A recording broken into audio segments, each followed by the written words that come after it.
All right, everybody, welcome back to Introduction to U.S. Multicultural Literatures. Today we are going to conclude our discussion of Richard E. Kim's 1964 novel, The Martyred. What I'd like to do for today is just a quick review. In the last lecture, we talked about the characters of the novel, the setting, and the plot.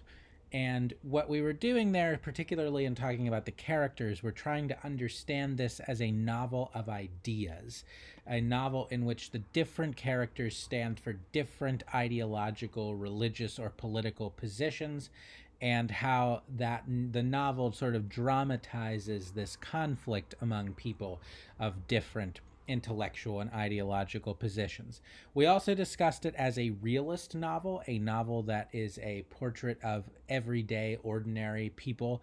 And we talked about the realist novel as a novel that tries to give kind of imaginative shape to a nation, particularly a new nation. So we might regard this, even though it is very much an American novel, published in English, published in the United States, we might regard it in a way as a kind of Korean national novel, an assertion of the Korean nation.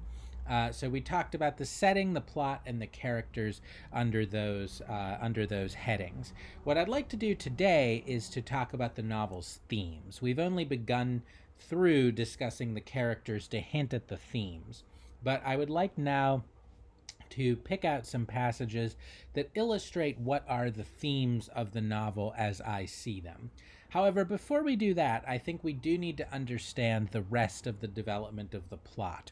So, particularly because, as I mentioned, I think this novel has a more complicated plot than Quicksand, because Quicksand, which I think was also you could call a realist novel, though one much more focused on the inner lives of the characters, was a realist novel that was about completely ordinary people, that is, people who weren't working as spies, which is the case in The Martyred. So this aspect of the profession of the characters in The Martyred gives it the character almost of a spy novel, an intellectual thriller, as I call it. And so those tend to have more complicated and complex plots than novels such as Quicksand, which are about more everyday people who have normal jobs that aren't spies. So I want to recount now, just so we're all clear on what happens in the book, what the plot is for the second half of the novel, chapters 21 to 41, because I did the first half of the novel in the last lecture. So I'm going to pick up right in the middle. I'm going to summarize the plot, and then I am going to move on to discussing the themes of the work. So I think the first major event, I'm just going to hit the high points here. The first major event is that Reverend Shin sends a letter to Park explaining that his father apparently died without faith. Because you'll remember Lieutenant Park and his father had this conflict. His father was a minister who was an extremely, seemingly somewhat inflexibly religious man, and Park had a lot of religious doubt and even became an atheist. And he had this conflict with his father over whether religious doubt is acceptable. And when Park finds out that his father was one of the murdered ministers, this leads him to wonder. The main question he's interested in is, did his father at the moment of his death experience doubt, or was he faultless in his faith up to the end? And Reverend Shin explains that Park's father died without faith. He said he died absolutely alone, and we even learn that at the moment of his death, he says he wasn't able to pray. He just wasn't able to pray. So this is something that Park learns. Reverend Shin also, so there's been a lot of suspense about what Reverend Shin would do, because he was one of the few witnesses to the murder of the 12 ministers, and he kept silence about what he had done. And the concern was that this led people to think that he was hiding his own betrayal of the ministers. Now it turns out that what he was really hiding, because Colonel Chang found out from the tortured communist prisoner that what Shin was really hiding was that many of the ministers themselves betrayed one another and lost their faith at the end, whereas Reverend Shin did not. Reverend Shin was, in fact, steadfast and defiant. And this presents a concern for Colonel Chang because he doesn't want it to get out that the ministers were unfaithful, because if that happens, that will sort of harm the image of these perfect martyrs killed by these evil communists, which is the image he, as an intelligence officer in charge of propaganda, is trying to create. So what ends up happening is Reverend Shin tells a meeting of ministers, and then he gives a sermon in the church telling the whole congregation that the other ministers who were murdered were faithful unto the last, and that he betrayed them, and that's why he survived. Now, this is not the truth, but it's good for both the political and the religious causes, because it holds up the image of the martyred as perfect martyrs, and he takes their sins upon himself. And remember, I mentioned in the last lecture that we could see him in a way as a kind of Christ figure, taking the sins of people, of the world, upon himself, with the important difference that he is involved in this complicated political calculation, so he has to lie. There was no lying in the story of Jesus, right? But there is lying in this story. Nonetheless, even though he confesses to this sin he didn't commit, he is embraced. He is embraced by his fellow ministers, and he is embraced by the congregation. Now, why is he embraced? Because they see him as a fellow sinner, and he calls them to repentance, and he repents, and they're all going to repent together, because this notion of sinning and sacrifice is very important to Christianity, and it's not something that will interfere with Christianity. Now, this seems like sort of a happy ending here in the middle of the novel, but it doesn't come without its costs. Reverend Han, who has been in a state of extreme mental distress from the beginning of the book, dies in despair and without faith. His dying words are, "No God." Why does he die in despair? Well, we learn that Park's father had been his mentor. And when he saw Park's father unable to pray, broken down in his faith by their execution by the communists, this is what destroyed his sanity. And he dies without faith. He dies in despair, having seen his mentor die the same way. So that is one of the costs of this event. However, for Colonel Chang, it's really a job well done. He's saved the image of the martyrs. He's saved the image of Christianity in South Korea, or in Korea more broadly. And so he takes a new assignment and leaves Captain Lee in charge of military intelligence. It's around this point that Captain Lee learns that the Chinese army is going to invade North Korea. Because remember, the military situation to this point has been the following. The South Korean forces and their UN and US backers have advanced all the way up into North Korea and taken most of the peninsula and are now occupying Pyongyang. What's now going to happen is that the North Korean forces have called upon their allies, the Chinese army, and they are going to reinvade, and they are going to have the greater numbers, and they're going to capture Pyongyang.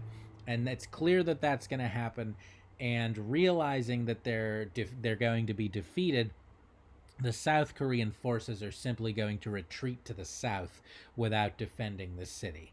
And this is the secret that Captain Lee has learned, and so he's understandably concerned for all the people that he, cares for in this city that's shortly going to be overrun. So he gets Park out of there. He's able to get Park a new military assignment in the south, and he's trying to persuade Reverend Shin to evacuate the city. But Shin is now a big leader in the Christian resistance movement. Lee even sees Shin almost at the head of a parade, leading this resistance movement. So Shin says no, he must stay with his flock, with his congregation. In the meantime, the former intelligence office has been converted to a field hospital under the command of a new character that we haven't met before, Major Min. And Major Min was a doctor in his former civilian life. He's like a middle-aged guy, and he and Lee talk about Christianity. And Min says that he was never a big Christian, but that his wife was, and so he thinks well of the faith. Now, Captain Lee falls ill. He falls ill from exhaustion and overwork, and he's cared for by Major Min. And while he's convalescing, he is visited by Reverend Shin. And they have a conversation that I think is in many ways the climax of the novel, at least the climax of the part of the novel that is a novel of ideas. They have a cathartic conversation. By cathartic, I mean a moment where the emotions are released. It's at this moment that Captain Lee, for the first and only time in the novel, breaks down and cries for everything that he's lost. So they have this cathartic moment where, and they each confess their despair. Shin reveals that he has enormous problems with his faith, that he at times doesn't believe. However, Shin advocates the need for hope, for spirituality, and for hope if people are going to endure their enormous suffering. And we'll look in more detail at that conversation later. Now, Pyongyang is invaded and the army retreats. And if you're wondering what some of the things that happened in the book is, I don't know if you know how military retreat works. You'll notice that the characters were destroying everything as they left. So when an army is forced to retreat from a position, they tend to destroy the infrastructure, because if they don't, then they leave the enemy with the infrastructure. So that's why they were destroying the telephones in the hospital, everything from destroying the telephones and the radios to blowing up the bridges on their way out, because they're trying to destroy everything so this new occupying army has nothing. And I do think it's the case. I'm not a historian, I'm certainly not a military historian, but I do think it's the case that Pyongyang suffered the greatest destruction in the Korean War. So Pyongyang is invaded, and Colonel Lee evacuates the city. He heads south on the retreat.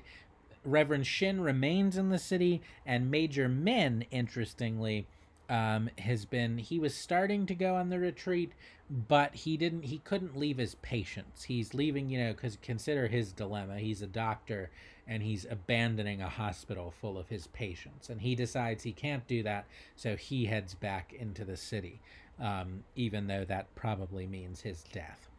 So so we get a little bit of a time jump in the concluding chapters. Captain Lee is wounded in another battle, and he's convalescing in Busan, which is now, the transliteration of these names has changed. Now we would say Busan with a B, B-U-S-A-N. So you need to understand what's happened. If you picture the map of Korea in your mind, the army has been forced far, far south, because Busan is one of the southernmost, might be the southernmost major city in Korea. It's on the southern coast. So that's how far the Southern Army has been pushed down. So that was the sort of structure of the Korean War, is the two sides fighting up and down the peninsula. The South got up as far as Pyongyang and then were forced back down as far as Busan. So Lee is wounded. He's convalescing in Busan, and while he's there, he's learned the bad news. So this is a novel, unfortunately, with an enormous kind of body count among the characters. He learns that Shin has died, Chang has died, and Park has died. Shin has apparently been captured by the communists. Chang and Park have died in battle. However, one character who has survived is Chaplain Ko. And Chaplain Ko is running a church in a refugee camp on an island just off Busan. And he tells Lee that even though Shin has died, there have been sightings of Shin throughout North Korea, even though he's apparently, I guess it's not conclusive that he's died, but he's apparently been killed, and yet he's sort of appearing to people in different places in North Korea, and we'll have to talk about what that means. Then at the very end of the novel, the very last event is Captain Lee is helping Chaplain Coe with his church, but when the church service starts, he walks out and leaves the church and joins a group of children who are singing a song to their homeland. And we'll have to figure out what that means. So that's the plot. With all that established, now we want to consider what that means. What are the themes of the novel, and how are those themes expressed in certain passages? And in what follows, I'm not going to confine myself just to passages from the second half of the book. I'll be drawing from the entire novel to illustrate the themes. So the first theme I want to talk about is the idea of competing truths. This comes up a great deal in the first part of the book, where Lee and Chang and Shin all seem to have different definitions of truth. So in one of Lee's first conversations with Shin, Shin talks about how it was a miracle that he survived. And he says, but miracle is a difficult word to understand these days because, you know, the middle of the 20th century, it's a very secular period. We talked about that at the very beginning of the course, the way that faith in traditional religion tended to decline under a series of philosophical and cultural changes, and the world appeared to be a very secular place, a place in which there was no room for miracles. And Lee says, but you're innocent of suspicion, aren't you? I assume you told me the truth. And Shin says, I have told you all that I can tell you. You are innocent, aren't you? I repeated. Yes. Then you told me the truth. I speak the truth of my conscience, Captain. Am I not capable of judging the truth? Don't you realize, he said gravely, that you are speaking of the fact of man, and I of the truth of my faith? So Lee is saying, you're innocent, right? You didn't betray the ministers. Now that actually is true, though Lee doesn't fully know that at this point. Shin is being silent. Shin is saying it's a miracle. The truth Shin is preserving is the broader truth of Christianity. And at this point in the book, he's kind of being silent, which implies the lie that he sold out his fellow ministers, but he's preserving the broader truth of Christianity, which is a miracle. So there's facts. There's the facts of, how does he put it? Yes, the fact of man and the truth of faith. And things that can be unfactual from a secular point of view can still support the broader truth of Christianity. So there's two different definitions of truth. And Colonel Chang says about Shin, I didn't say he was innocent from my point of view. Perplexed, I burst out. This is the whole novel. Captain Lee is always perplexed and bursting out and blurting out, and he doesn't know what's going on, so he's sort of erupting. Perplexed, I burst out. But you say you are not accusing him, and yet you don't think he is innocent. You must be accusing somebody, the real villain, as you say. And Chang, at this point, he's still in his phase of being this very secular, almost cynical figure, says the real villain is his God. So from a Christian point of view, this is heavily blasphemous. But he's saying, you know, it's his God that is the real villain. And we have to see, I sort of laid out my definition of what the different characters represented in the last lecture. We have to see if they maintain that status. I think one of the things this book does is it sets up the characters in certain ways, and then they surprise you by what they end up becoming. But in any case, Chang, Shin, and Lee are all working with different ideas of what the truth is. And so my question now is, will the novel eventually answer this question for us? What is the real truth? What should we regard as true? So that's something to keep in your mind. Related to the question of different ideas of truth is the idea of religion versus politics. I think that one of the things this novel suggests is that in the modern world, politics increasingly occupies the place religion once did. And we see this by the basic idea of the novel is here we have the murder of these ministers, and we have to understand, we have to decide if we want to interpret that in a religious or a political light. Colonel Chang wants to make a political meaning out of that for his political cause. Moreover, they were executed by communists because communism is hostile to Christianity, not only because of the specific things that Marxism accuses Christianity of doing, namely pacifying the poor by telling them that they will be rewarded in the next life, and that prevents them from revolting against the rich in this life. That's the main Marxist accusation against Christianity.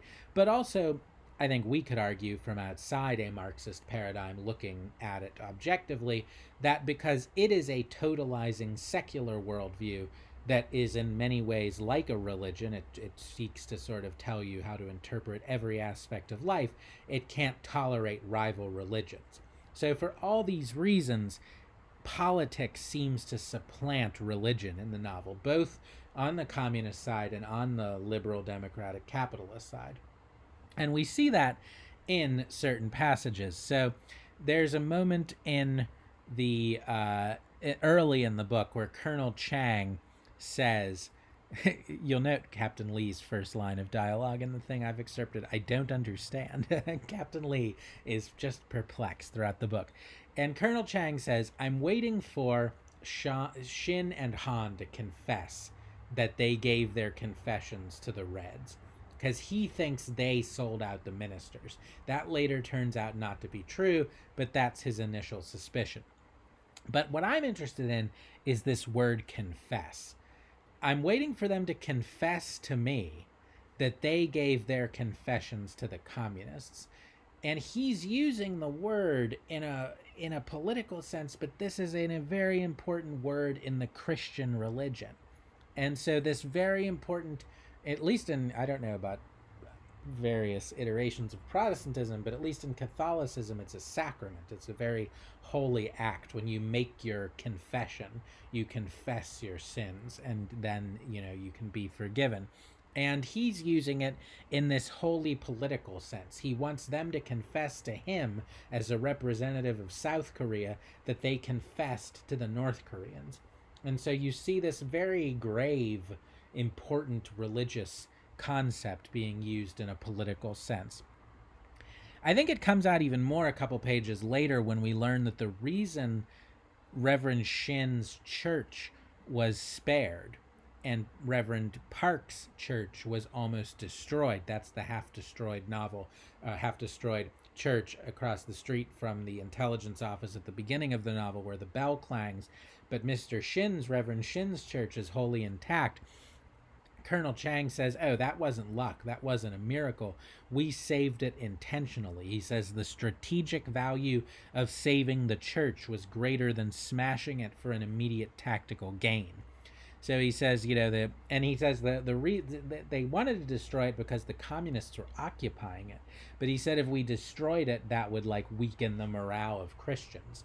So the church and Christianity has seemed to be wholly subsumed by politics in this book.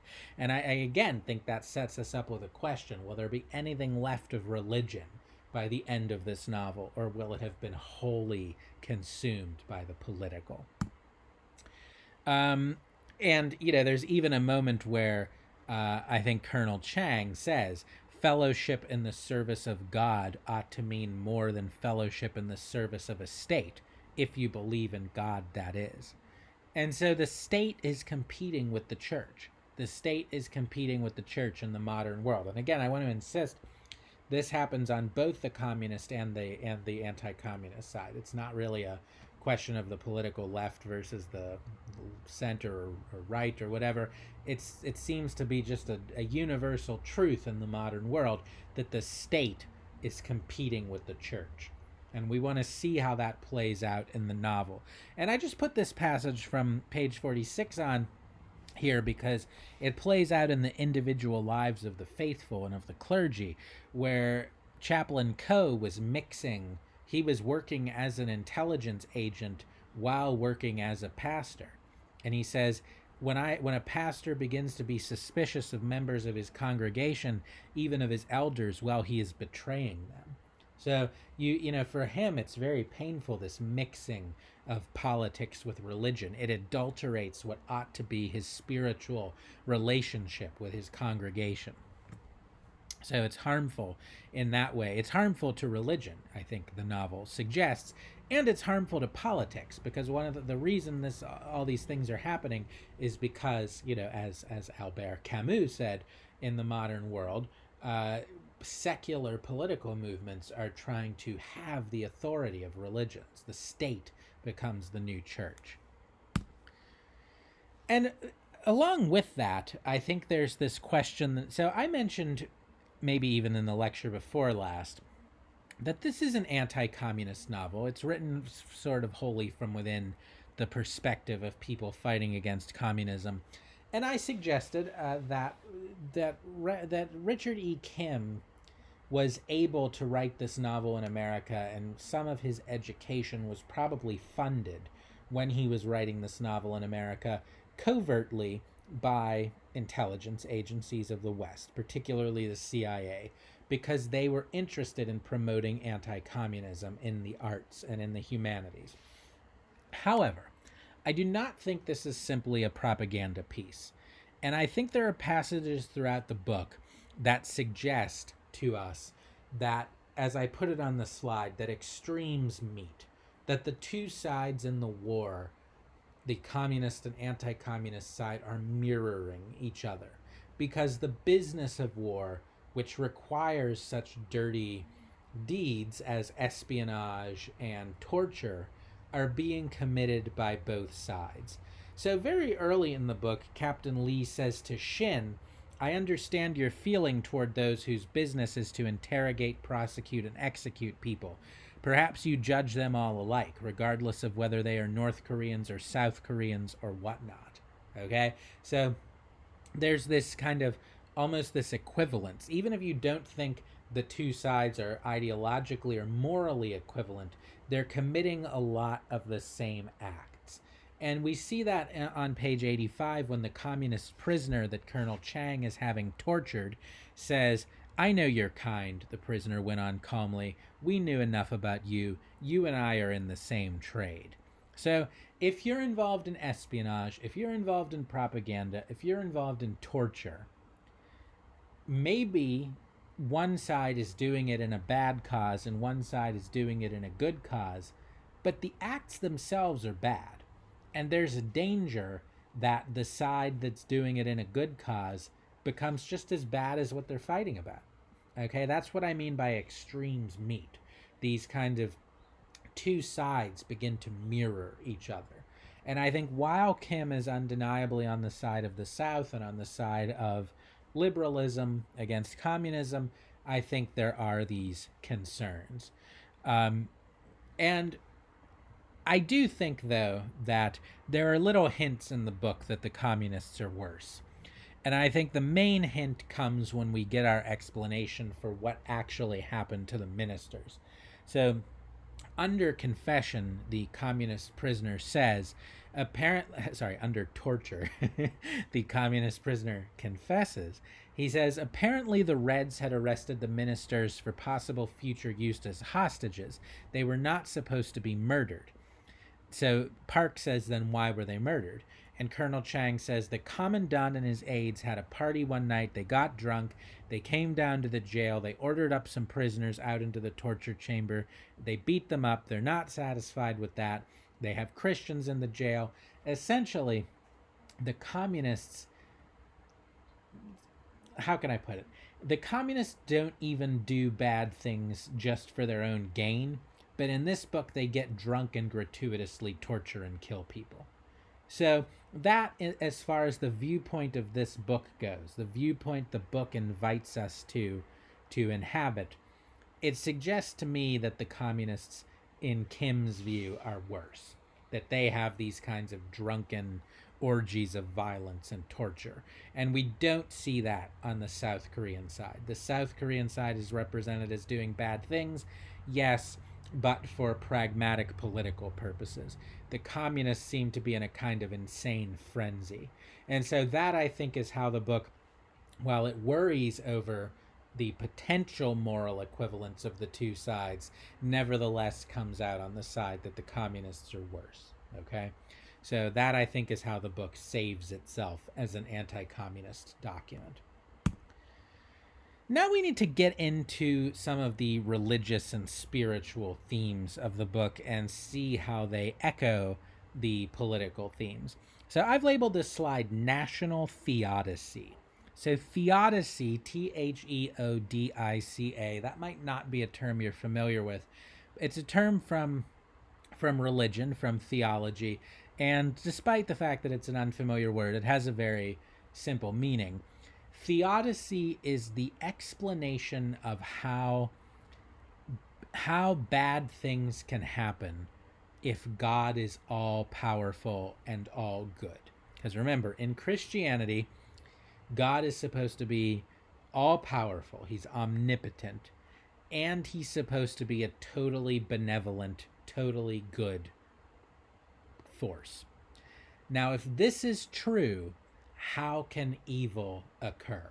How can there be war? How can there be torture? How can there be illness? How can there be natural disasters? How is it especially that the good and the innocent suffer? Because that's a problem for Christianity, and I'm not saying that, theologians have said that that's a problem. It seems like if God is all powerful, he should be able to stop it. If he's all good, he should stop it out of his goodness. So theology has tried to work out reasons why. So I put a passage in from page 142 where I honestly don't actually remember who even says the line, but the line is, why must we have so much injustice and misery in the world? Why must we suffer? That is the question of theodicy. Why must we suffer? And Captain Lee puts this question to Reverend Shin several times in the book. And Shin, we're told, is haunted by the question. This is the question of the book. Your God, is he aware of the suffering of his people? And that's why I call it a national theodicy, because this book isn't just asking, why do bad things happen if there's an all-powerful and all-good God? It's asking, why specifically are they happening to the faithful of Korea? Why are Korean Christians suffering? It's not just a religious thing, it's a political thing. Why is this happening to the people? And this is a question the book struggles with and never fully is able to answer. I do think one of the ways we're alerted to this theme is that the biblical book of Job, which is a book from what Christians call the Old Testament, the Hebrew Bible, the biblical book of Job is quoted several times in the novel. And if you're not familiar with it, in the book of Job, it's about a very faithful religious man named Job. And at the beginning of this book, this book of the Bible, Satan and God make a wager that Job will remain faithful if he is tortured, essentially, if he is bereft of his health, his family, his possessions. So to test Job's faith, his house is destroyed, his family dies, he becomes ill, and he is questioning God. He says, why is this happening? Why is this happening to me? And at the end of the book of Job, spoiler warning, can you spoil a book of the Bible? At the end of the book of Job, God appears as a voice out of the whirlwind. And says out of this voice speaking out of a hurricane, and essentially says to Job, it's not for you to question me. He says, you weren't there when I made the world. You weren't there when I built the foundations of the world. You weren't there when I put the whale in the sea. You weren't there. It's not for you to question me. You just have to have faith, and you have to endure. And that's essentially the moral of the book of Job.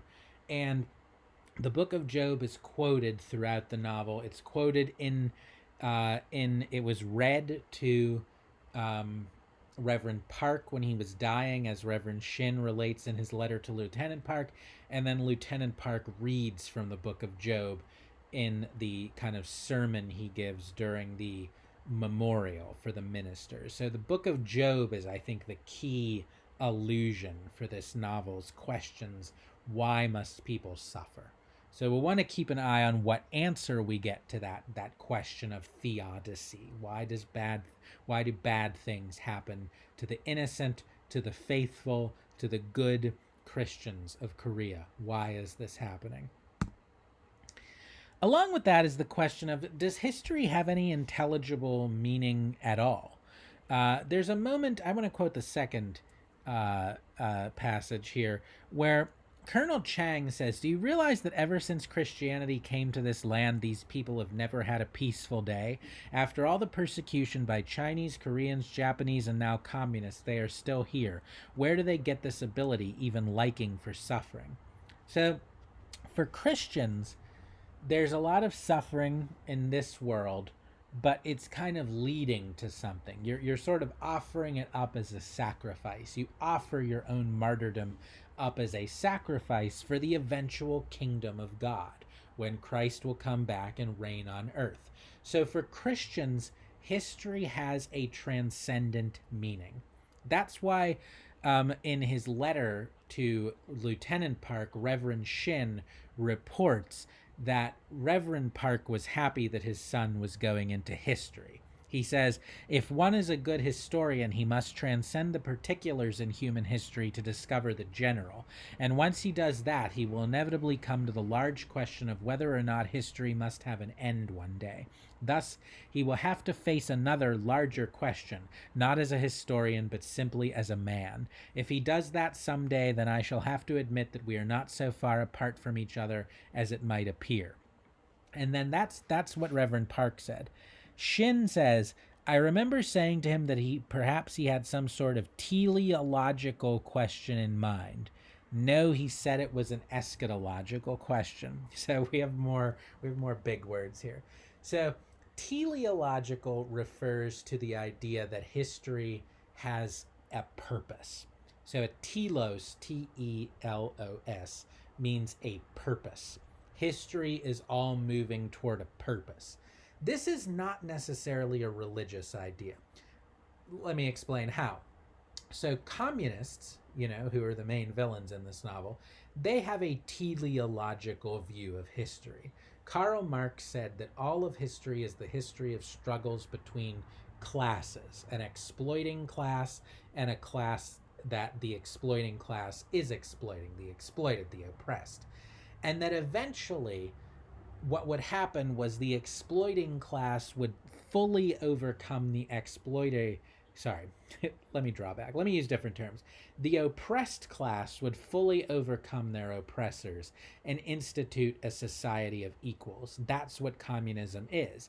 And all of history, all the struggles of the oppressed and the oppressor is moving toward this end, this telos of history.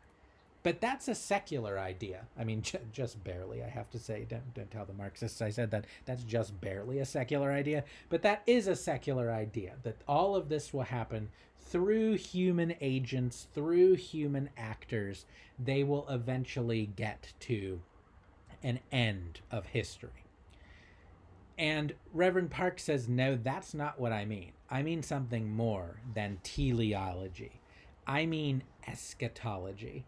And so what eschatology means, this is a kind of a biblical word, a word from theology. Eschatology is a branch of theology that deals with the final events in the history of mankind before Christ comes. And Christ defeats the Antichrist, and Christ institutes the reign of God and of love on earth. Okay, so it's not just teleological, because that can be secular. It's eschatological. If you study history, you will realize that its final purpose is God. That's what Park says. Now, obviously, the Marxist idea of teleology is a secularization of the question of eschatology, but that's just my personal opinion, which is not relevant. So let's move on. Some characters in this book say history is meaningless. Colonel Chang, who is giving all this propaganda, he says, I may be pushing this propaganda and I may be pushing Christianity, but I don't believe it. On page 107, he says, this war is just like any other bloody war in the stinking history of idiotic mankind. It is nothing but the sickening result of blind struggle for power among the beastly states, among the rotten politicians, and so on. Thousands of people have died, and more will die in this stupid war for nothing, for absolutely nothing, because they are just innocent victims, helpless pawns in the arena of cold-blooded, calculating international power politics. And he's saying that to say, I can't tell the people that. I have to give the people religious hope. But clearly, that seems to be what he believes. And Lee sort of says this too. Lee is always bursting out. I was agitated beyond control, he says to, I don't remember if he's talking to Chang or Shin here, but he says, no, I don't despise you or anyone, I almost shouted. It is what you were all doing that I despise. Why deceive them? Why deceive the people who have been cheated countless times already? And he goes down at the end of the passage, he says, I am tired. I am sick of all this pretension, all these noble lies in the name of people for the people. And meanwhile, the people continue to suffer, continue to die, deceived from birth to death. So Lee says, God, just tell the people the truth. The truth is that this is just a brutal power struggle and they shouldn't be given false hope. And Chang says, Chang and Shin, each in their different way, disagree with that and say, no, the people need hope. The people need to endure. So this is another question of the novel. Is history meaningful? Is it moving toward a secular end, as the communists believe? An eschatology, a religious end, the end of the world and the coming of Christ, as Christians believe? Or is it just the stinking history of idiotic mankind, as Colonel Chang says, just a brute struggle for power? So we need to think about that. Interestingly, I think one of the ways the novel hints at where its own allegiances lie is how, so I mentioned an enormous amount of the main characters in this book die. Really only two of the major characters are left alive at the end of the novel. And I think the novel illustrates some of its own commitments, some of its own ideological conclusions. It illustrates them in an almost parable-like fashion through the way that different characters die. And I think we have two kinds of deaths. We have sacrificial deaths and deaths of despair. So we see two deaths of despair in this novel. The first is the death of Reverend Park. He says, so Reverend Shin tells Park how his father died, and Park tells Lee. Park says, and my father, that blazing fanatic, he didn't pray, do you understand? He didn't pray. I can't pray for you, he said. I can't even pray for myself. Then he cried out, I do not want to pray to an unjust God. So he died, as Mr. Shin said, in utter solitude. So this blazingly fanatical minister, he loses his faith when he's confronted with injustice. And his answer to the question of theodicy, how can an all-powerful, all-good God let bad things happen, is to say, God is unjust. And he dies with that, I call it despair, not just in the normal meaning of that word of like extreme sadness, but in the Christian meaning of that word, when you no longer think God can save you. He dies in that form of despair. And that leads to Han's death. So Park continues, that's when the young minister broke down. Did you know that he had been my father's protege?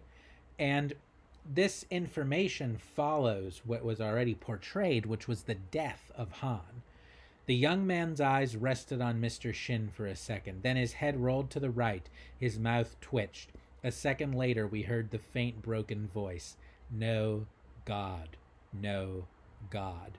A series of convulsions seized his body, then suddenly stopped. So Han dies just the way his mentor, his spiritual mentor, had died, in despair, total lack of faith.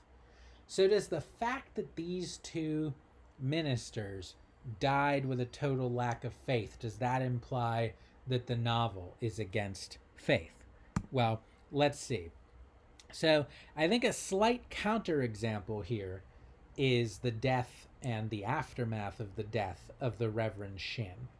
Shin explains his background to Lee, and he says, he explains, "I married late in life only to bury my first child, a boy, and my wife within the same year." So he gets married, he has a child, the child dies. And at this point in his life, Shin is an atheist. And Shin even tells his wife, because his wife wants to believe that they will potentially sort of see their son again. He wants to believe that. But he says his because of that his wife died herself in despair, and that sort of turned him around, and he realized that people need faith. Now he confesses to Lee. He says, I search for God, but all I can find is man, and yet I go on in my faith because people need faith to endure.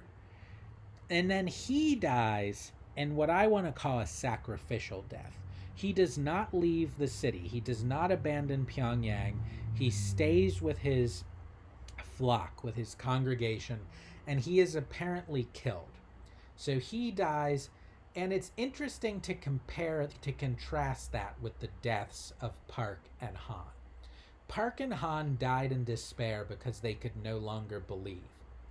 Shin also could no longer believe, but he didn't succumb to despair. He kept fighting for the faith. And I think that's the difference this novel suggests for us. That it's not so important, weirdly, not even to religion, what you believe. What's important is what you do. And that's an extremely existentialist theme. All the existentialists believe, they said, existence is more important than essence, which translated out of philosophical language means what you do is more important than what you are or what you think. What you do is what matters. That's what makes you, it's all that makes you who you are, what you do.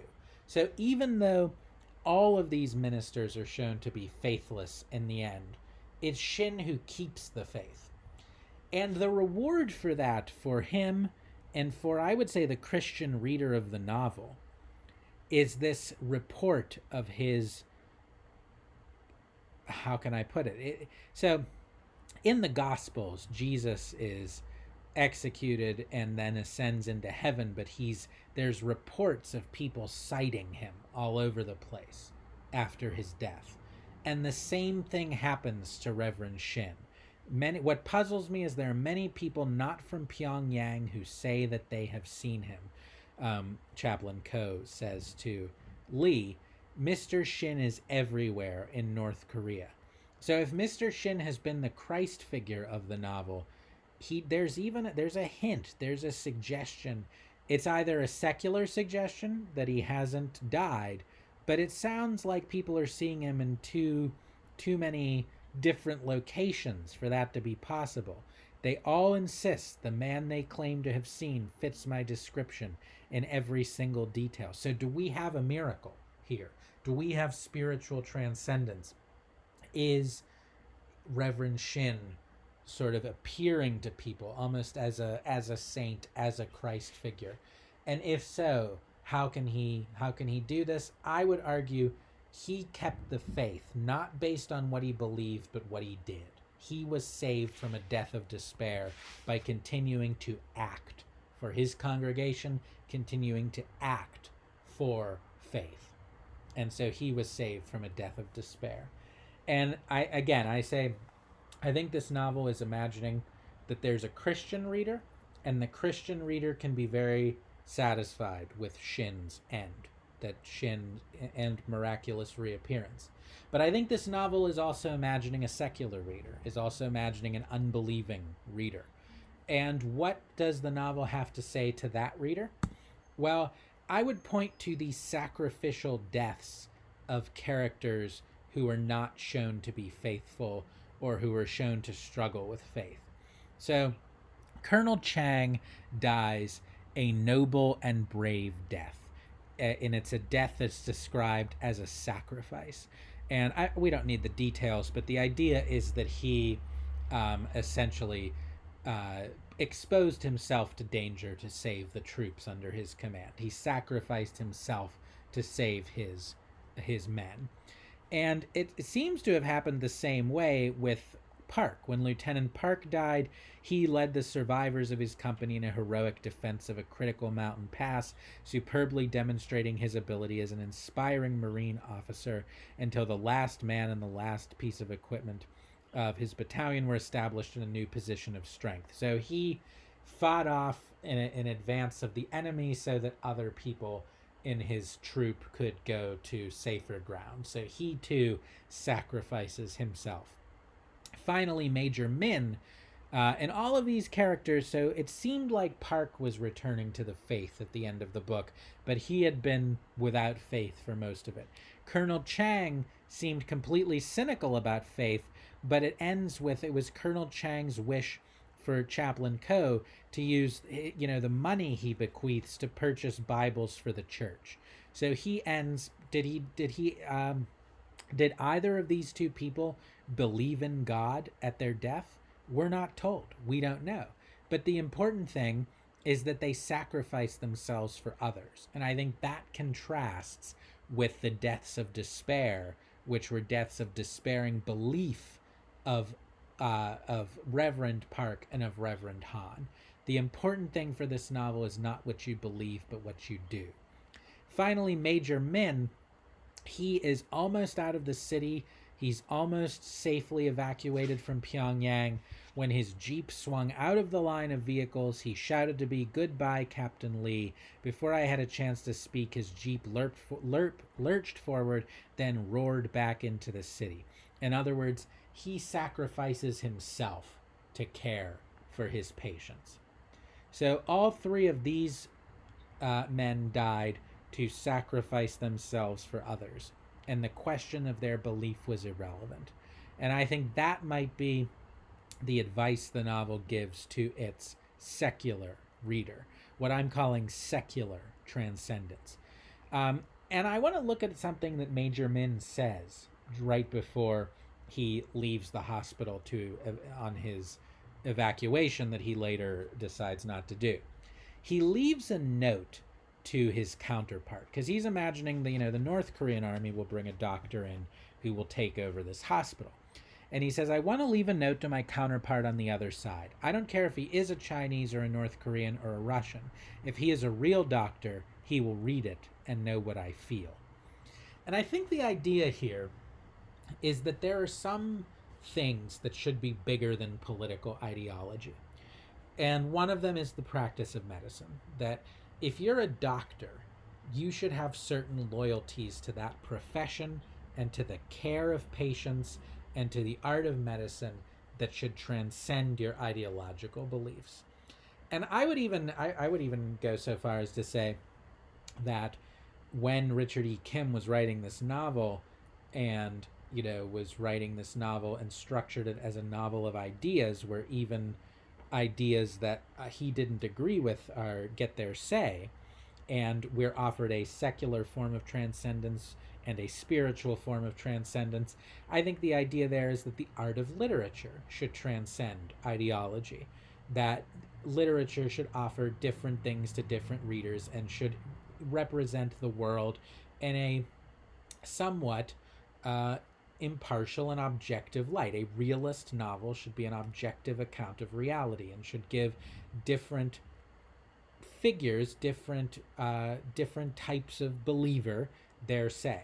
And so this novel gives us several options for belief. And I think that is one of the ways in which the art of literature, like the practice of medicine, transcends mere ideology. That's a very anti-communist view of literature. The communist view of literature is that it should portray is it should portray the movement of history toward communism in a kind of idealistic way. I'm simplifying. I'm oversimplifying. Don't tell the Marxists I said this. And by the way, this is not necessarily my view either. We're gonna meet later in this course some Marxist writers, and I will portray their views in as much of an energetic light as I've portrayed this anti-communist view. But anyway, I'm digressing. My point is that there should be even things in the secular world that transcend ideology, and that's what Min believes. Another thing that should transcend ideology, theoretically, is perhaps given in the last paragraph of the novel. I want to read the last paragraph. This is Captain Lee. I walked away from the church, past the rows of tents where silent suffering gnawed at the hearts of people, my people, and headed toward the beach which faced the open sea. There a group of refugees gathered under the starry dome of the night sky were humming in unison a song of homage to their homeland, and with a wondrous lightness of heart hitherto unknown to me, I joined them. So, what does Captain Lee commit himself to at the end of the novel? It's not religion. He doesn't. It looked throughout the book like maybe he would be converted, but he's not converted to Christianity. He ends the book not a Christian. The last author, we're told that he's reading a book while he's convalescing. He's reading the Meditations of Marcus Aurelius. He was a Roman Stoic philosopher who was very similar, actually, I think, to the modern existentialists. He said that life essentially is difficult, painful, and meaningless, and we need to seek a kind of moderation and balance that allows us to get through it. And Captain Lee seems to end the novel as Stoic, but he commits himself to his homeland. He's not totally non-committal. He's not totally somebody who's like, well, whatever, I don't believe in anything. No, he doesn't end that way. He ends by singing a song of homage to his homeland. He will continue to fight for Korea. And this secular vision of the nation is a form of transcendence that allows people to struggle and endure, just as the practice of medicine might be for Major Min, just as this is interpretive on my part, but just as the art of literature is for Richard E. Kim.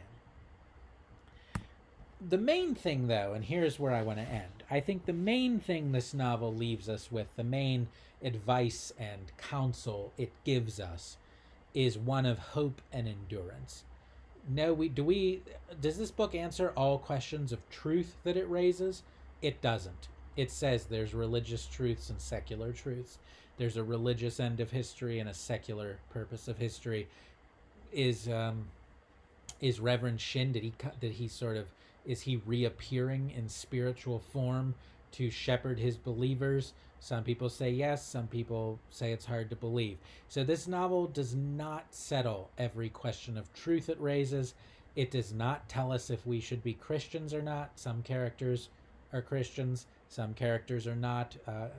Some characters we admire are Christians, some characters we don't admire, or some characters we admire aren't. The characters who are Christians seem to have trouble with their faith, but they still fight for it. This book leaves a lot up to us. It leaves a lot for us to settle for ourselves. And in that way, I think it is practicing literature in a democratic way. It leaves the reader freedom to choose among the alternatives it offers. But I think it decisively gives one piece of advice, which is you must have hope, you must fight despair, and you must endure. So Reverend Shin says on page 160, he says, I will continue to be a minister and give the people hope, because they are men. Despair is the disease of those weary of life here and now full of meaningless sufferings. We must fight despair, we must destroy it, and not let the sickness of despair corrupt the life of man and reduce him to a mere scarecrow.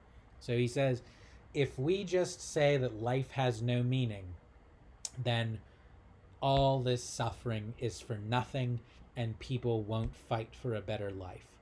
So we must create the meaning. Note how existentialist it is. Shin is supposed to be a minister. He's supposed to believe that meaning comes from God. He can't find that faith. So he creates the meaning, he keeps fighting, he fights despair. And this is the moment of catharsis when Captain Lee breaks down.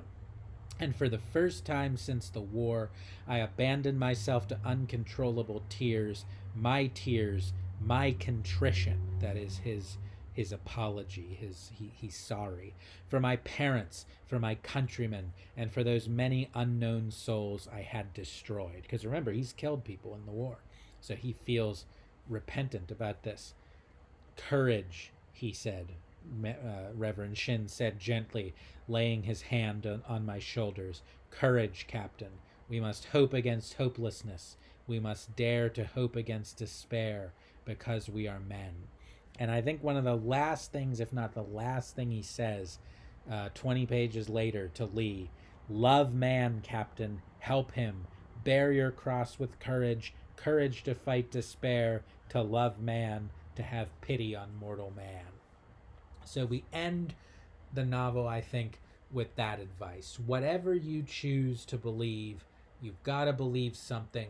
You've got to create meaning, because only meaning will give you courage. Only meaning will alleviate your despair.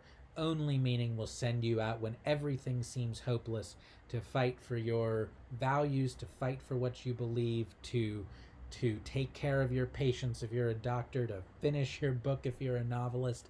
Whatever it is, take courage, fight despair, have hope.